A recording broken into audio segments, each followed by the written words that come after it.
elected in third time లో విద్యానగర్లోని red cross blood బ్యాంక్ను governor Jishnu Dev సందర్శించారు.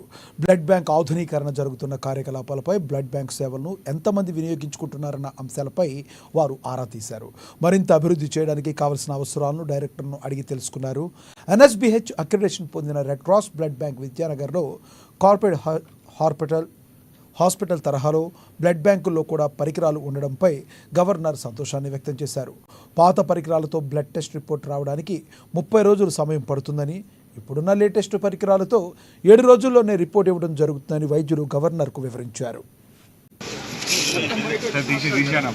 బ్లడ్ బ్యాంక్ ఇదివరకు నేషనల్ మేనేజింగ్ బోర్డు మెంబర్. ఈ రోజు గౌరవనీయులు గవర్నర్ జిష్ణుదేవ్ వర్మ గారు హైదరాబాద్ స్టేట్ బ్రాంచ్ తరఫున నడుస్తున్నటువంటి బ్లడ్ సెంటర్ విద్యానగర్ లో ఉన్న బ్లడ్ సెంటర్ విజిట్, ఇక్కడ ఏ విధంగా ఫంక్షన్ చేస్తున్నది బ్లడ్ బ్యాంక్, ఇంకా ఏమన్నా దీన్ని డెవలప్ చేయొచ్చు, అప్గ్రేడ్ చేయొచ్చు అనేది, ఎంత మందికి ఇది యూసేజ్ అవుతుందనే విషయాలను వారు ఉన్నటువంటి డైరెక్టర్ గారిని, మిగతా స్టాఫ్ అందరినీ వారు ప్రత్యక్షంగా ఒక్కొక్క కాంపోనెంట్ వెళ్ళి పరిశీలించి డిస్కస్ చేయడం జరిగింది. ఇప్పుడు దాదాపు ఒక 20,000 యూనిట్లు కలెక్ట్ చేయడం జరుగుతుంది. విద్యానగర్ బ్రాంచ్ చైర్మన్ గారు చెప్పినట్టు రాష్ట్రం మొత్తంలో 8 బ్లడ్ బ్యాంక్, మధ్య కాలంలో ఎన్ఏబిహెచ్ అక్రిడిషన్ కూడా ఈ యొక్క ఓన్లీ కార్పొరేట్ సెక్టర్స్ వాళ్ళు చెప్పుకుంటారు కదా మాది ఎన్ఏబిహెచ్ అని, ఈ యొక్క రెడ్ క్రాస్ విద్యానగర్ బ్రాంచ్ మొన్న national accreditation of board of hospital దేశంలోనే అత్యధిక అంటే ప్రామినెంట్ ఉంది. మనకి ఏదైనా వస్తువుకు ఐఎస్ఐ బ్రాండ్ పడుతుంది, అట్లా ఎన్ఏబిహెచ్ బ్రాండ్ పడితే అది క్వాలిటీ అంటే ఇక దానిలో ఇది మంచిగా అది మంచిగా అడగటం అవసరం లేదు. ఎన్ఏబిహెచ్ సర్టిఫైడ్ అంటే ఇట్ ఇంక్లూడ్స్ ఎవ్రీథింగ్. సో అది కూడా అక్రిడిషన్ వచ్చిందని దానికి వాళ్ళు చాలా సంతోషం. అట్లనే కాకుండా ఈ యొక్క ప్రైమరీగా ఒక బ్లడ్ బ్యాంక్ స్టార్ట్ చేయాలంటే ఎంత మానిటరీ, ఒక 2.5 కోట్ల నుంచి